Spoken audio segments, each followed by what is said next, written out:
There's no feeling more intense than starting over. If you've broken your Scratch project moments after you've shared it, as I have, or you spent hours working on a project only to notice too late that one of your sprites has unexplainably gone missing. If you've made use of that difficult-to-name thing of thing block within the sensing category, amazingly useful but capable, due to a Scratch bug, of leaving you crying as it dumps all your scripts in one big unordered heap. If you've made real progress coding a game over the course of the week, only to come back the next day to discover you weren't even logged in, nothing has been saving. Starting over is harder than starting up. If you're not ready for that, like if you've already had a bad day at school, then what you're about to go through may be too much. Feel free to go away and come back. I'll be here. Alright, thanks for coming with me on this trip. I'll understand if you need to take a break at any point. Just find a safe place to stop and remember to pause the game by pressing P. On Scratch you can find loads of remixed or reimagined recreations of existing games, and with good reason. George Bernard Shaw said, "Imitation is not just the sincerest form of flattery, it's the sincerest form of learning."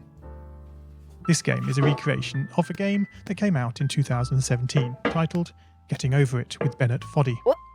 That game in turn was a homage to a free game that came out in 2002. Both games involved dragging yourself, using a hammer, up a mountain assembled from assets and objects sourced from many other games. It seems appropriate then that, when trying to recreate Getting Over It in Scratch, that we should construct our mountain from the same assets used in literally millions of Scratch projects, the unmistakable contents of the Scratch costume library. Unlike Unity or Unreal, Scratch does not provide you with a built-in physics or 3D rendering engine. It has no state-of-the-art debugger, you can't even pause your scripts. We are forced to program old school. Our experience capped at 30 frames per second on a 480 by 360 pixel stage. But these very restrictions force us to experiment, to think out of the box, to grow as developers as we become masters of all things Scratch. And let's not forget, what we lack in technology, we make up for in community.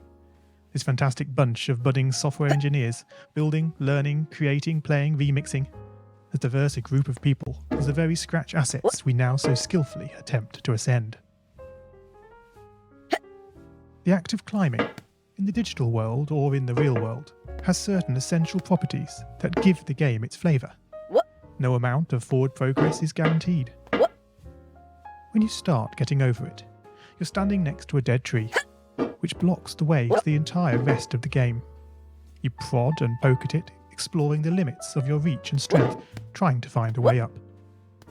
When starting a new Scratch project, that initial blank slate is both refreshing and at times a little scary.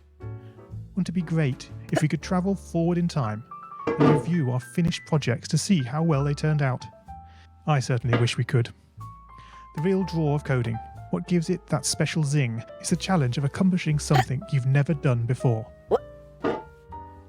At this point, you don't want to fall into the trap of rushing into creating loads of content, designing all the levels, the player costumes, all the easier stuff that can be perfected later. No, before all that, you need to prod and poke that tree. That is, understanding the coding difficulties you're expecting to face and try out any ideas to solve them. You may not be able to time travel, but at least this way you can get a good idea of how well your project is likely to go, and potentially save yourself a lot of time. This project began life a couple of months ago as 3 simple scripts: the player, hammer, and level. I spent no time on the art, just using ScratchGat and a few rectangles drawn in the sprite editor. The scripts for the player quickly mocked up in a similar fashion to those I teach on my YouTube channel. With the hammer I had to improvise because I'd never done anything quite like that before, and boy did I prod and poke at those scripts. What I had imagined and the results I was achieving were hard to reconcile. the hammer and the player sprites would get stuck in the walls and ground, shake and jiggle and clip up to the top of the screen. Worst of all, when I tried the bread and butter action of lifting the player up upon the hammer, any tiny movement would throw the player into a crazy up and down motion as if bouncing upon a possessed pogo stick. Things don't always turn out as you want them to, and sometimes it's good to take a break.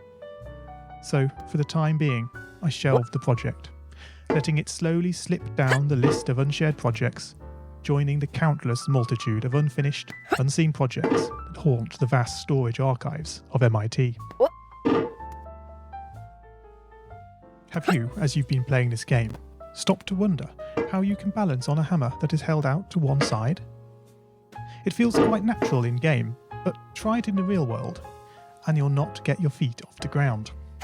No, this game is bending the rules of physics. Although I was not actively working on the project, the desire to code the game and solve the initial problems constantly played on my mind. Finally, I decided to give it another go. Research is a powerful tool. Don't just rely on what you think you know.